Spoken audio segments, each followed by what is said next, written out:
Unit 3.5, we do practice. Consider an equimolar mixture of gases, hydrogen, nitrogen, and fluorine, placed in a container with a pinhole opening. After some time has passed, place the gases in order of increasing amount remaining in the container.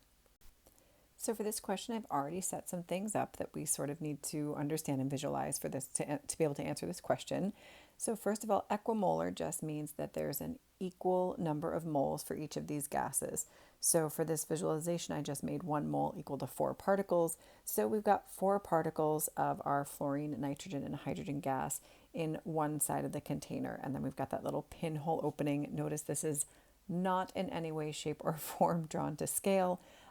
We can assume that all of the gas molecules will indeed pass through, or are able to anyway, pass through that pinhole. So what we need to do is our ultimate goal is to place the gases in order of increasing amount remaining in the container.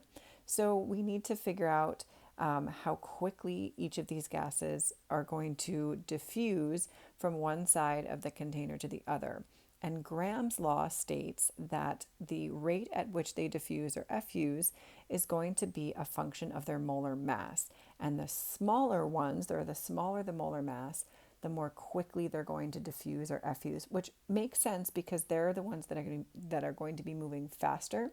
So they're going to be colliding with the sides of the container more. So with more collisions, that just means more chances that one of those random collisions is going to be with the pinhole, and that they're going to be able to pass through that pinhole. Fewer collisions, just less probability that they're going to collide with the pinhole. So we would expect that our hydrogen, with its smallest molar mass, is going to diffuse from one side of the container to the other the quickest, and then nitrogen, and then fluorine. So what that means is that we can reasonably expect that after some time has passed, that on the right side of the container, we would have the most hydrogen, and then we'd have a little bit less nitrogen, and then we'd have the least fluorine on the right side of that container.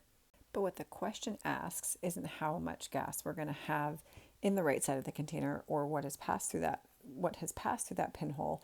They've asked us about the amount of gas remaining in the container, and that we need to place those gases in order of increasing amount.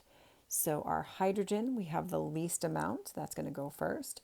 Then nitrogen, we have a little bit more of that remaining in the container.